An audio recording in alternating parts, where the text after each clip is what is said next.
All right. What we're going to learn today is one of the key IAS in F7. It's IAS 7 cash flow. Yeah, I think some of you may already know cash flow. Maybe you learned it during your accounting lessons. But in F7, we will revise the basics and as well as understand some of the complex treatments in the F7. All right, so that is IAS 7 cash flow statements. All right, now let us first get it clear that what is cash and cash equivalent. Yeah, if anything to be classified as cash, we want to say that it must be highly liquid. Highly liquid. All right, and if it is an investment, it has to be short term. Okay, now what is highly liquid? Highly liquid can be your cash at bank. All right, your deposits. All right, and then you have your short-term investments.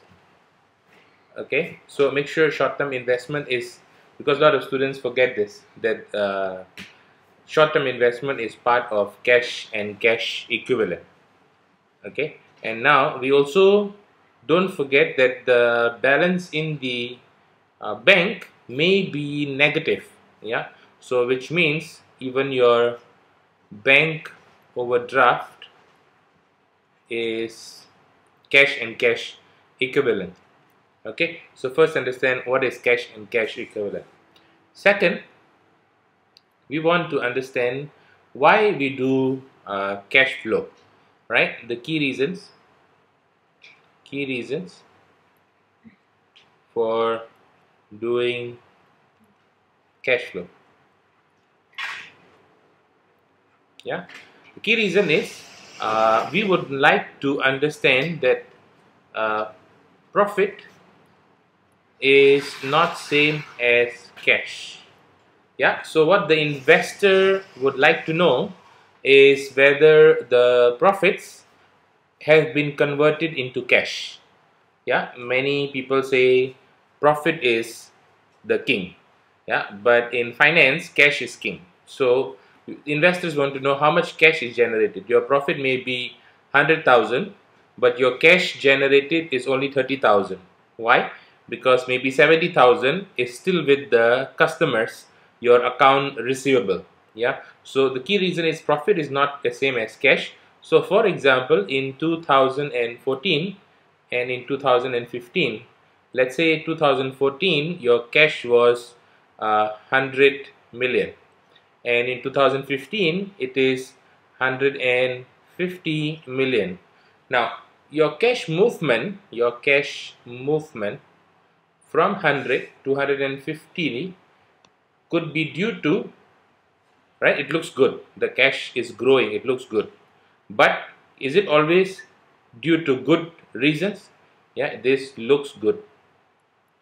Yeah, why will the cash come? The cash may have come maybe because of, let's say, you have made profits. That's great. What about you have extra cash, not because you're doing great, but what about, let's say, you have actually taken some loans, you have actually borrowed more, right? So is that a good thing? Yeah, your cash has grown because you borrowed more, your loans have grown, right? Or maybe your cash is grown because you just issued more shares. Yeah, issued more shares. So investors want to know, where did the cash grow from, so they don't make wrong decisions. Yeah, remember, financial statements, the whole idea is that we want to make decisions which is based on the financial statements, and the financial statements are there to help investors make informed decisions. So we want to make sure the decisions are valid. Yeah, so we want to be clear that, oh, cash has grown is actually because of what other reasons. Yeah, so what we do is we classify the whole components of cash inflows and outflows, right? These whole components are classified as follows. Yeah, so I'm going to write down components of cash inflows and outflows. All right, these components are cash generated. Where will cash come from? First, it will come from your operating activities. Activities. Let me write down activities. Yeah, operation means what? Operation means your core business. Yeah, your trading. Yeah, that's your core business. So cash is generated either from the operating activities. Yeah, so your inflows and outflows may be operating activities. Your cash may also be coming from cash inflow or outflow from investing activities. Investing activities. Yeah, what do I mean by investing? When you see the word investing in finance, it means the company is doing what? Yeah, the company is doing buying machines. It is, or maybe it is selling the machines, or it is buying new cars, no motor vehicles, anything that helps to build the capacity of the business. Yeah, so anything that makes the business capacity grow, so that is investing. It is not only cash investing. Yeah? We are not talking, a lot of students get confused between, oh, investing means that we have got the shareholders to invest. Wrong, big wrong, right? Yeah, the investing means you have actually bought new machines, or you have bought new cars, right? Or you have sold them. Okay, buying and selling of non-current assets. Non-current assets. Maybe that's the easier way to remember. Yeah, so don't get it wrong with the last category. What we say, cash inflow or outflow from where? From financing. You guessed it right. From financing activities. All right. Now, what do you mean by financing? Financing either comes from where? Where do you get source of finance?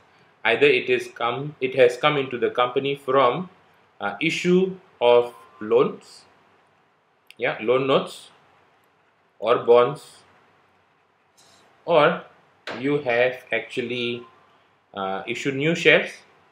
Yeah, exam question tends to be a little tricky. Yeah, for example, they give you a statement that the company has issued bonus shares. Yeah, bonus shares means free shares. So because it's free shares, obviously you don't get cash in. There is no cash inflow. So it's a trick. It's a distractor. Yeah, so don't fall into the trap. Yeah, bonus shares don't result in cash. What shares may result in cash? Issue of ordinary shares, issue of preference share, all right, or issue of rights issue. I hope you know what is right issue.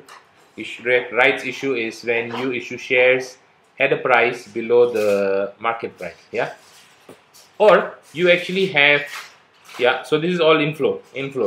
It may be also outflow meaning you have made loan repayment or capital repayment.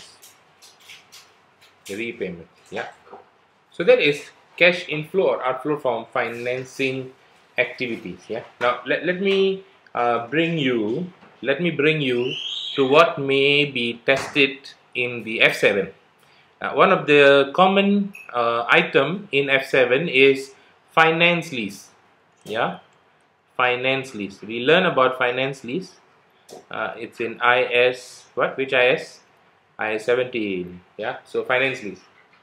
Now, finance lease is what? Is principally buying the asset. It is buying the asset. Now, when you are paying your annual lease rental, yeah, so this is what actually comes out in your F7. When you pay your annual lease rentals, the annual lease rental consists of two things.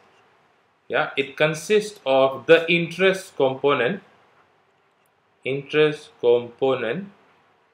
it consists of the principal amount. Yeah, principal amount. All right. Now I need you to take note that the principal amount payment, that is what? Is it operating? Is it investing, or is it financing? You need to be very clear. What is it? The interest component is what? The interest component is for sure operating activities. It will come under operating activities. But the repayment of a loan, because this is loan, yeah, it will come surely under what? Under your financing activities. So be clear on that. A typical F7 item is finance lease. Yeah, please remember the interest component is operating activities. The principal amount is the financing activities. Yeah, because that's the way you obtain finance. So make sure you put it correctly. All right. Now I want to go back so you understand what consists of inflows and outflows. Yeah, what is it? Inflows and outflows. Where does money come in and go out of the company? It goes in and out from operating activities. It goes in and out from investing activities. Investing is not financing. Yeah, please get it clear. Investing is not financing. And money comes in and out from financing activities through issue of loans and issue of shares. All right. So I want to go back to number one, cash generated from operating activities. Yeah. So I will talk to you about how to calculate that. Yeah. Now, how to calculate, take note of this. Cash generated from operating activities. Activities. All right. Okay. So cash generated from operating activities. Now there are two ways. Before that, it consists of two things. Yeah, it consists of two things. Write down. Part A is cash generated from operations. Okay, and B, net cash. Yeah. So I will shortly tell you why do I separate cash generated from operation and net cash. Net cash generated from operating activities. Yeah, so cash generated from operating activities comes from the cash generated from operations and net cash. Yeah, now how to calculate the first component, the part A. Yeah, the part A, which is the cash generated from operations. Cash generated from operations. There are two ways to calculate this. Yeah, from operations.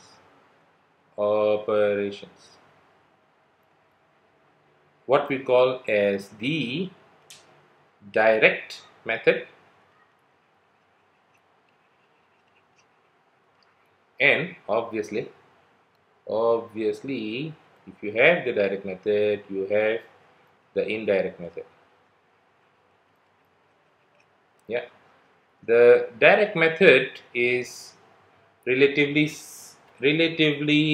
simple, but in practice hard to obtain. Yeah, so what is it? The items we need for direct method is all cash receipts from customers, yeah, the amount less cash payments to suppliers and employees.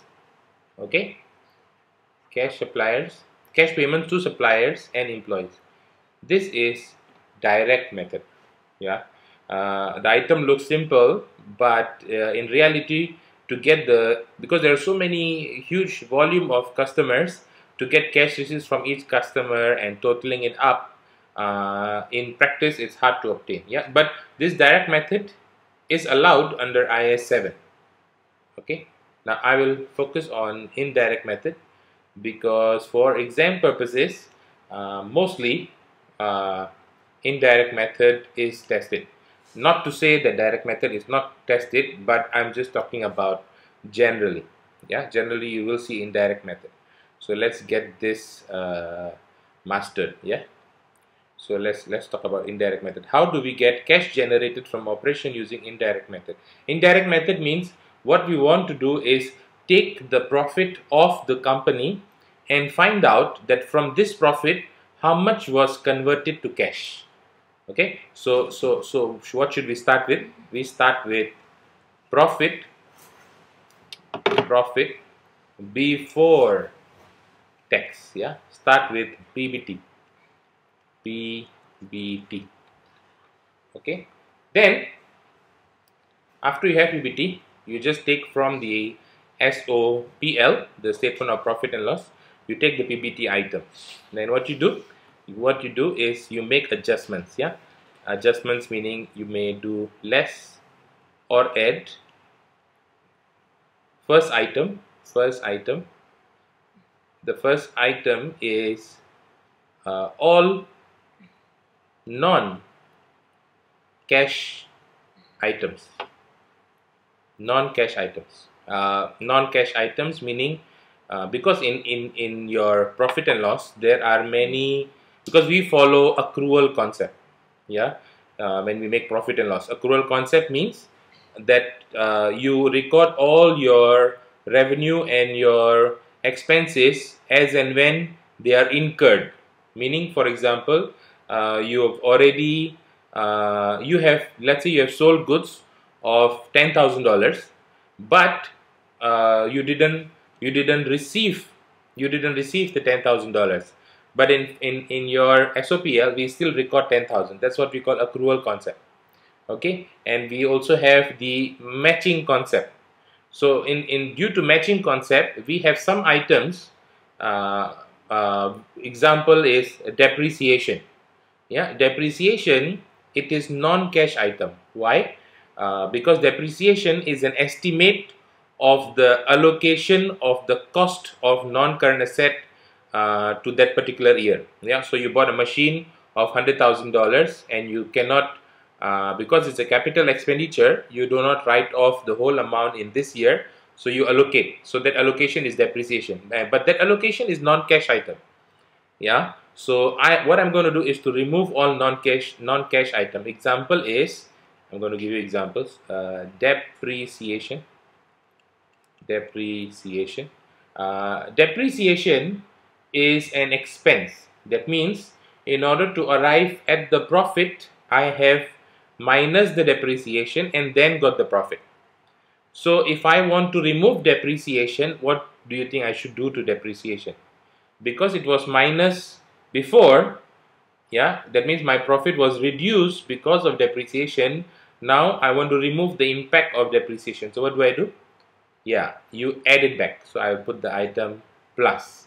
You add back the depreciation. Yeah. Another example will be your example profit or loss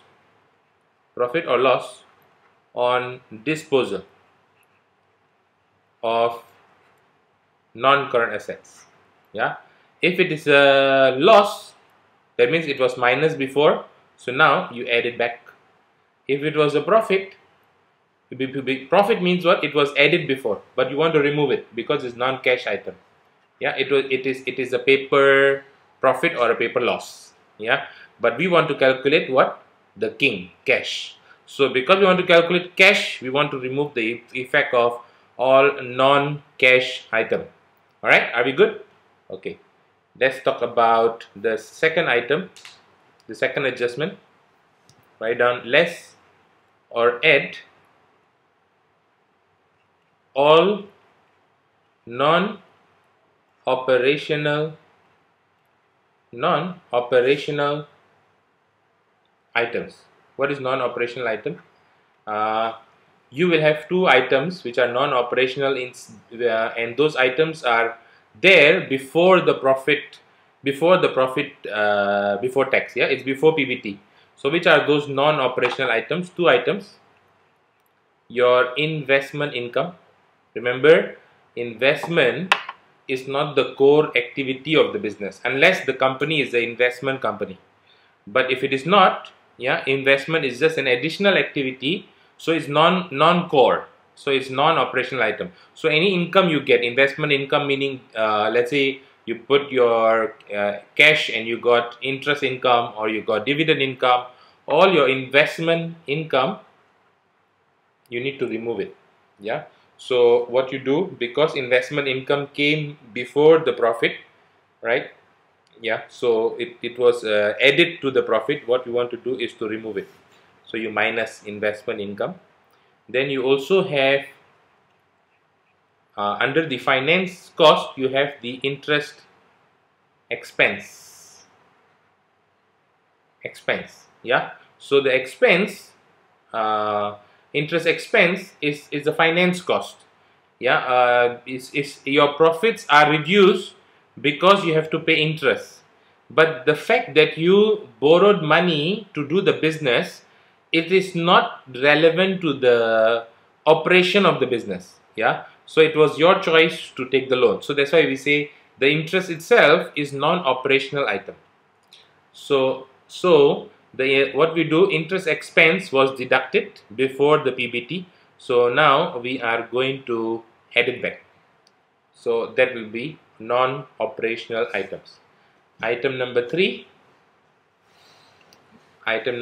less or add, will be your changes in working capital.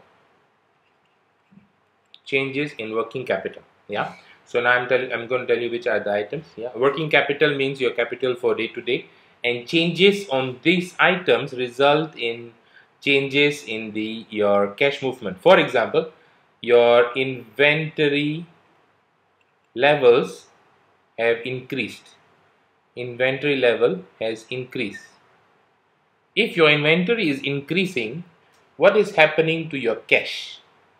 Yeah, you are using your, that means your cash is stuck in the inventory.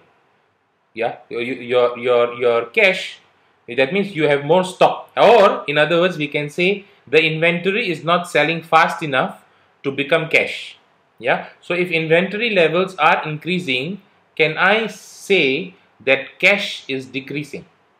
Yeah, when you see the effect on the cash movement, the inventory increase is actually a decrease in cash level. So I'm going to do what? I'm going to less. Can you see that? Make sense? Yeah, so inventory level increase. Likewise, if you have inventory level decreasing, so what you'll do, which means your stock is selling fast. All right, it means you have good cash. Yeah, you add. Yeah, it is logical. Yeah, all right. What else? Your account receivable. Account receivable. If your account receivable is increasing, what happened? Meaning more customers are holding on to your cash. So what's happening to your cash? Your cash is, yeah, it is less. Okay, then your account receivables, your AR, is decreasing. Oh, that's nice. You like that. Your customers are paying fast. So what's happening to your cash? Your cash is going up, right? Then we have account payable.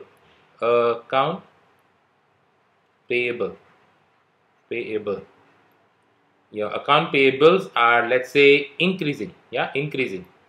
So that means what? You are not paying your suppliers fast enough, meaning your suppliers are letting you pay slower. So what happened to your cash? You have more cash in your hand. So your cash is increasing. Your account payable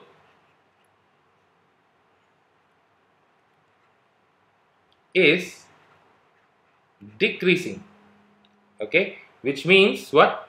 Oh, you are paying your suppliers fast. Yeah, you want to maintain a good relationship with your suppliers. You want to pay them fast. So if you're paying them fast, your APs are falling. So what is happening to your cash? But your cash is decreasing.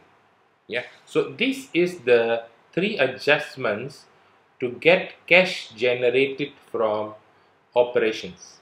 What are the three adjustments? Let me run through with you. You start with PBT, your PBT, profit before tax.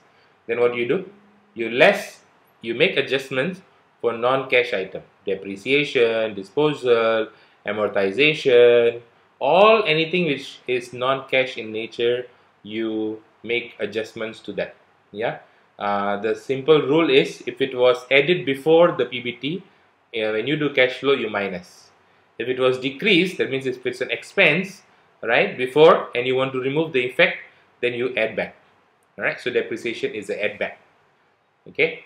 Then all non-operational items, two items, investment and your interest cost. All right, and the last one, changes in working capital. This will give you cash generated from operations. All right, but hold on, don't get too excited. We have not finished net cash from operations. Yeah, so this is cash generated from operation. I hope you get this down clearly. Yeah, right. I will just scroll up so you make sure you have this item noted down. Okay, note it down. Okay, right. So these are the items. Now, once you have the cash generated from operation, how do you get net cash? How do you get net cash from operation? So here I'm saying you have cash generated from operations using indirect method or direct method. Yeah. So you already have cash generated from operations. Done. All right. Now, how to get net cash? You only have to handle two items to get to what we say net cash. Net cash generated from operations. What are those? Now, get it down. The items are, first item is the actual interest paid. Yeah, I'm just putting the word actual just to emphasize. Don't put this word in your format. You only put interest paid. Yeah, I'm just highlighting that it is the not the expense interest accrued. Yeah, that means what you were supposed to pay. Here is what you actually pay. Yeah, sometimes in exams they will only give you the interest expense. They will give you opening balance and they will give you closing balance, and you are supposed to find out the missing figure. Yeah, by finding out the balancing figure. Yeah, when we do questions in a bit, we'll be able to understand how to find out the actual interest paid.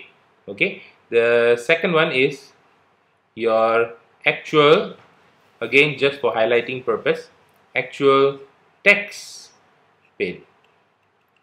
Yeah, same. You will be given opening balance, closing balance, the income tax charged to the profit and loss, and you will be asked to find out how much is the actual tax paid. If you have already taken care of these two items, you will get your net cash generated from operation. This is the figure you are looking for. Okay, so the net cash may be I missed one item. The net cash may be an inflow or it may be an outflow. Alright, net cash inflow or outflow generated from operations.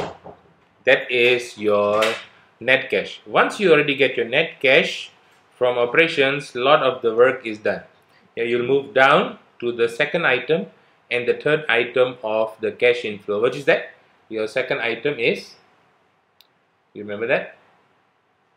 Your second item is here. Ta-da! Number 2. Whoa. Number 2, number 2, number 2.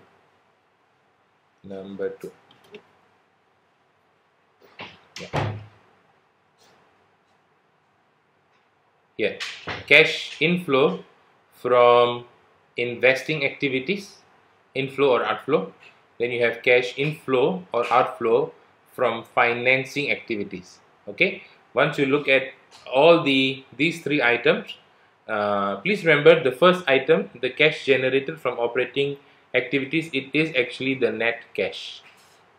Yeah, net cash. So when you make the format, make sure you put net cash inflow or outflow. Yeah, remember, to get the net cash, you must first get the cash generated from operations. How to get cash generated from operations? Both the ways, either direct or indirect. Indirect, remember 3 adjustments. Yeah, what are the 3 adjustments if you can remember them? The first item is what? The first item is the non-cash items. The second item is non-operational items. The third item is all your changes in working capital. Yeah, that's how you get cash generated from operation.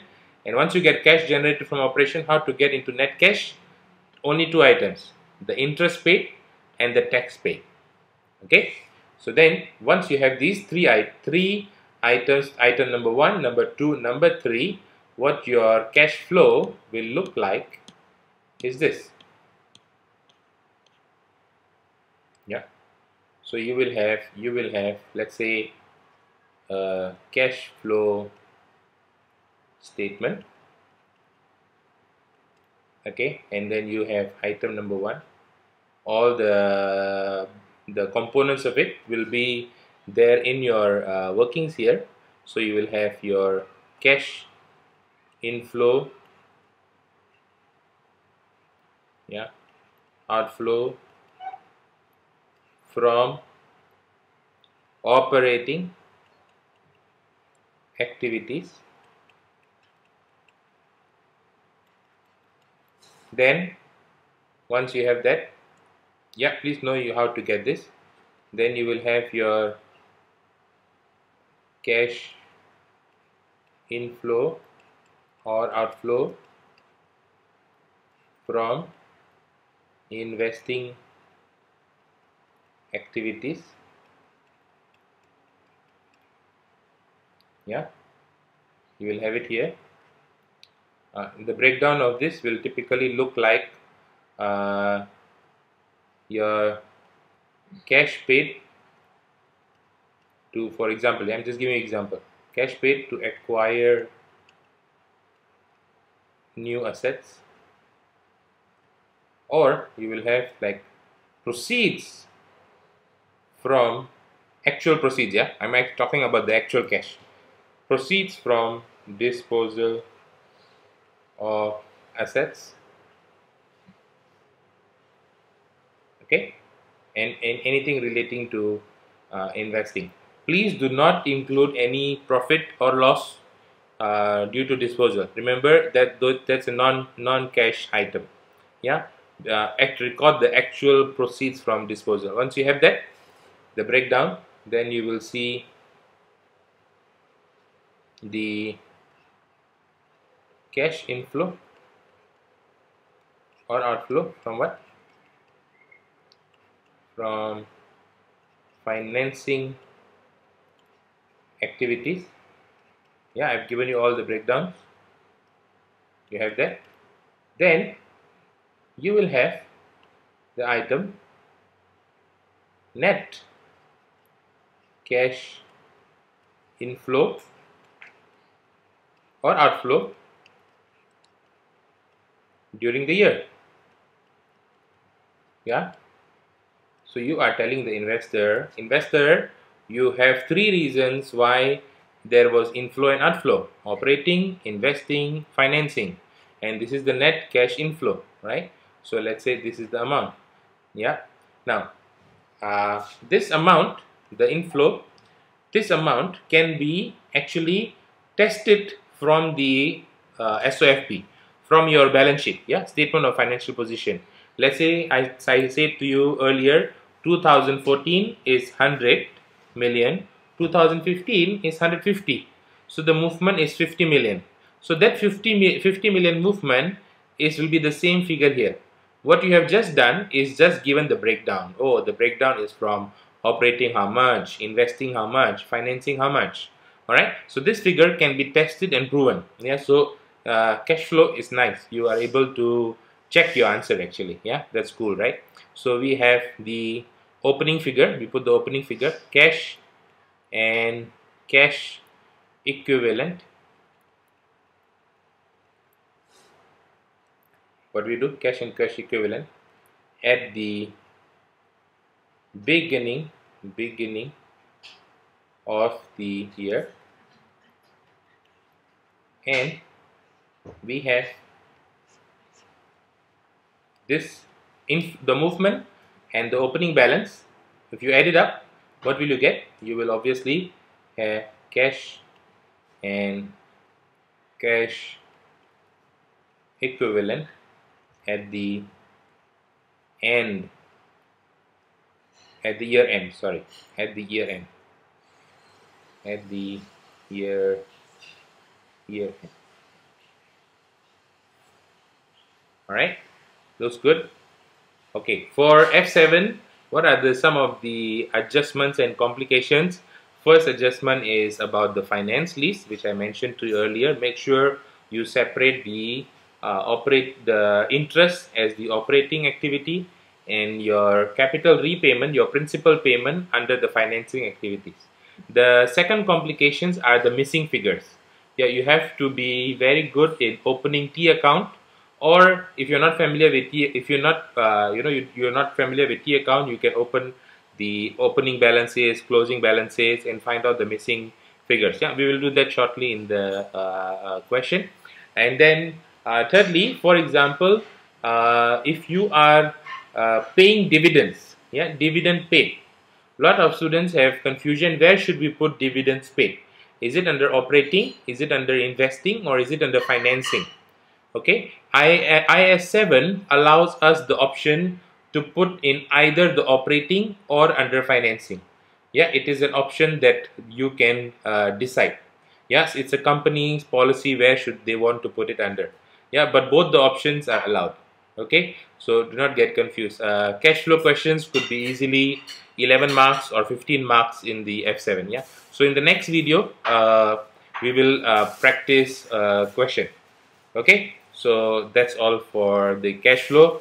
Next video I will see you for the doing the question. All right, that's great. Thank you. So